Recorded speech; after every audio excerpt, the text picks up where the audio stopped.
صلي وسلم يا سلام على النبي خير الأنام والآل والصحب. بسم الله الرحمن الرحيم. Abu Bakar Siddiq radhiyallahu anhu berkata, salawat kepada Nabi lebih cepat menghapuskan dosa daripada air dingin memadamkan api. Dan mengucapkan salam kepada beliau adalah lebih utama daripada memerdekakan budak. Umar dan Ali radhiyallahu anhuma menyampaikan sebuah hadis yang oleh Ali sendiri dinyatakan sebagai hadis marfu', yaitu inna du'a mauqufun bainas sama wal ard hatta tusalli ala nabiyyika. Sesungguhnya sebuah doa akan terhenti di antara langit dan bumi sebelum engkau bersalawat kepada nabimu. Dalam riwayat lain disebutkan ad-du'a bainas salataini alayya la yuraddu wa anna Allah wakkala biqabri malakan a'tahu asma'al khalaiq fala yusalli alayya ahadun ila yaumil qiyamah illa ballagani bismihi wasmi abihi hadza fulan ibn fulan qad shalla alaih. Doa yang dipanjatkan di antara dua salawat kepadaku tidak akan ditolak. Sebelum inya berdoa, inya bersalawat dulu. Karena anak ampih ditutupnya dengan salawat. Jadi doa itu anaknya di tengah-tengah salawat. Nah, doa seperti itu kada ditolak oleh Allah Subhanahu wa taala. Dan sesungguhnya Allah telah mewakilkan seseorang malaikat di kuburku, dan Allah telah memberinya seluruh nama makhluk. Tidak ada seorang pun yang bersalawat kepadaku sampai hari kiamat kecuali malaikat tersebut menyampaikannya kepadaku dengan namanya dan nama ayahnya. Ini Fulan bin Fulan telah bersalawat kepadamu. Jadi salawat dan salam kepada Rasulullah termasuk salah satu merupakan kunci mustajabnya doa, di samping yang lain-lainnya. Dalam riwayat yang lain disebutkan, man shalla alayya yaumal jumu'ah 80 marratan ghafarallahu lahu dzunuba 80 sanatan. Barang siapa bersalawat kepadaku sebanyak 80 kali pada hari Jumat, maka Allah akan mengampuni dosanya selama 80 tahun. Apabila membacanya imbah Jumat salawat itu, nah dalam hadis lain menyebutkan bahwa itu dibaca sesudah asar. Ada hadis lain yang menyebutkan siapa yang berselawat kepadaku sesudah asar hari Jumat. Jadi imbah asar hari Jumat berselawat kepada Nabi 80 kali, jangan kurang jangan lebih pada 80 itu, Allah akan mengampuni dosanya selama 80 tahun. Dosa yang macam apa? Hanya Allah yang tahu. Pokoknya dosa-dosa kita diampuni Allah selama 80 tahun. Dan salawatnya macam apa? Salawatnya itu salawat khusus. Oleh para ulama disebutkan salawat yang dimaksud di situ adalah salawat ummi. Jadi Allahumma salli ala sayyidina Muhammadin nabiyil ummi wa ala alihi wa sallim. Nah, itu yang dibaca 80 kali. Ini sekali ham baca seumuran 80 tahun sudah. Imbah sembahyang Jumat, imbah asar, tapi imbah sembahyang asar baca Allahumma salli ala sayyidina Muhammadin an-nabiyil ummi wa ala alihi wa sallim 80 kali. Diampuni Allah dosanya 80 tahun.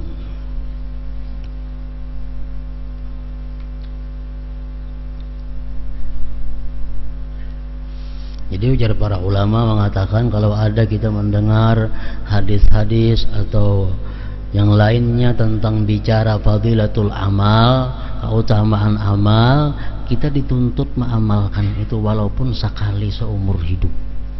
supaya kita kada termasuk orang nang kada mengamalkan ilmu. Ini tahu semua fadilah berselawat imba asar 80 kali baik, tapi seumuran kada sama amalkan, berarti orang ini kada mengamalkan ilmu.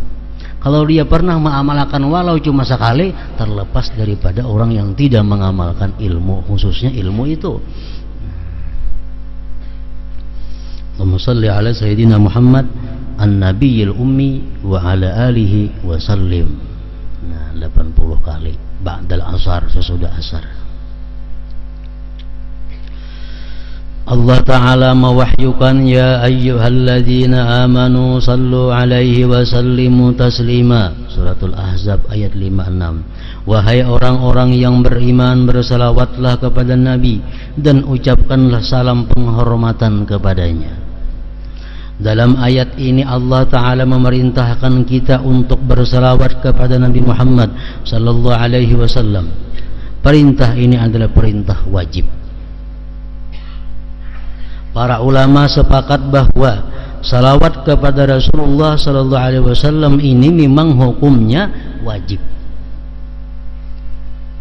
Sebagaimana ulama mewajibkannya setiap kali nama beliau disebut dan didengar. Ada ulama yang berpendapat setiap kali kita mendengar nama beliau kita wajib bersalawat. Hal ini disampaikan berdasarkan beberapa hadis yang mengancam orang yang tidak bersalawat ketika nama beliau sallallahu alaihi wasallam disebut. Ada pendapat itu, bila mana kita mendengar nama Nabi kita wajib bersalawat. Nah, sebagian lagi berpendapat bahwa kewajiban tersebut hanya pada waktu tasyahud akhir. Salawat itu wajib pada tasyahud akhir sembahyang. Pendapat ini dikemukakan oleh Imam Syafi'i, Ishaq bin Rahawayhi, Imam Ahmad dan beberapa sahabat seperti Abdullah bin Mas'ud. Berdasarkan riwayat yang disampaikan oleh Ibnu Abdul Bar, beliau juga meriwayatkan bahwa Ibnu Umar, Abu Mas'ud Al-Badri, Imam Abu Muhammad Ja'far As-Sadiq bin Muhammad bin Ali dan Imam Amir Asy-Sya'bi juga berpendapat demikian, bahwa salawat kepada Nabi itu wajib hukumnya dalam tasyahud akhir. Sebagian ulama mengatakan tidak kutemukan seorang sahabat dan tabi'in pun yang menyatakan bahwa salawat tidak wajib,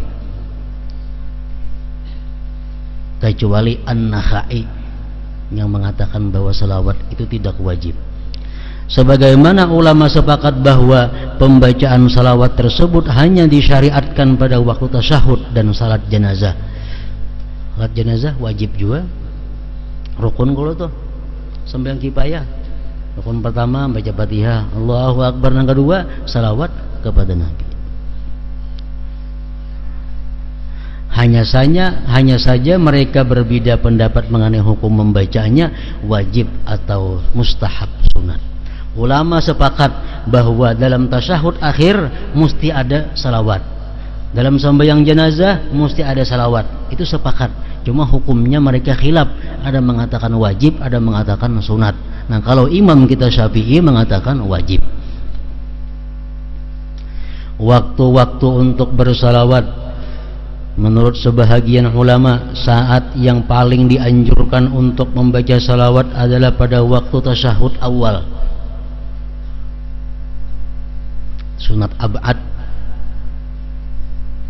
membaca kunut ujungnya ada salawat. Khutbah, kalau khutbah Jumat wajib salawatnya. Bahkan kada boleh memakai dhamir dalam khutbah Jumat itu, ujar pendapat yang kuat di antara ulama fikih mazhab Syafi'i. Jadi mesti disebut Muhammadnya. Allahumma salli wa sallim mubarik ala Sayyidina Muhammad. Nah itunya. Jangan berdamir. Damir itu Allahumma salli wa sallim alaihi wa ala. Nah itu kada boleh nih tuh. Kalau jadi hatib jangan wa alaihi nih tuh. Kalau nukar buku di pasar, buku khutbah banyak nang wa ala alaihi ini tuh. Nah itu jangan. Karena menurut pendapat yang kuat dari ulama kita mazhab Syafi'i, salawat kepada Nabi Muhammad dalam khutbah itu mesti disebut namanya, jangan damir. Khatib nang kada mengaji ilmu fikih, nukar bukunya di pasar, mintal kuat wani khutbah, nah baca kena khutbah, Allahumma shalli wa sallim alaihi wa ala alihi, bukunya di pasar orang menjual macam itu. Nah, itu kada sah khutbahnya, otomatis Jumatnya pun jadi kada sah. Nang di muka nang tahu wajib menagur. Itu pendapat yang mu'tamad, yang kuat. Nah, pada khutbah setelah azan dan iqamat berdoa itu dianjurkan ada salawatnya. Memasuki masjid, melakukan sa'i di Safa dan Marwah, menyebut nama Rasulullah sallallahu alaihi wasallam dalam sebuah pertemuan mesti ada salawat. Selesai talbiyah, mengusap Hajar Aswad, ziarah ke makam Nabi Muhammad sallallahu alaihi wasallam, keluar ke pasar, bangun malam, khatam Al-Qur'an hari Jumat dan malamnya, ketika berdiri melewati masjid merasa susah dalam keadaan susah, menulis nama Rasulullah sallallahu alaihi wasallam, buat salawatnya dibaca. Nah, ceramah setelah wudu, masuk rumah ketika lupa akan sesuatu, salawat. Bersiap untuk tidur, baca salawat. Setelah salat Jumat, baca salawat. Ketika berdengung telinga, baca salawat. Ketika mempunyai hajat, baca salawat. Ketika tiap-tiap perkara yang penting seperti berzikir, itu ada salawatnya kita. Orang berzikir di hujungnya apa? La ilaha illallah Muhammadur Rasulullah sallallahu alaihi wasallam. Nah, dibuat salawatnya itu. Ketika kaki kesemutan hingga tidak dapat bergerak, sebagaimana telah disebutkan oleh Al-Amiri dalam dan pengarang kitab Al-Qala'id, pada saat terjadi gempa, salawat sebagaimana dikatakan oleh Imam As-Sayuti. Dan pada hari Kamis dianjurkan juga salawat. Itu tempat-tempat keadaan-keadaan yang kita disuruh membaca salawat. Imam Syafi'i rahimahullah berkata, aku ingin salawat dibaca sebanyak mungkin dalam segala keadaan. Beberapa ulama mengatakan bahwa ada 100 waktu yang sangat dianjurkan membaca salawat kepada Nabi sallallahu alaihi wasallam.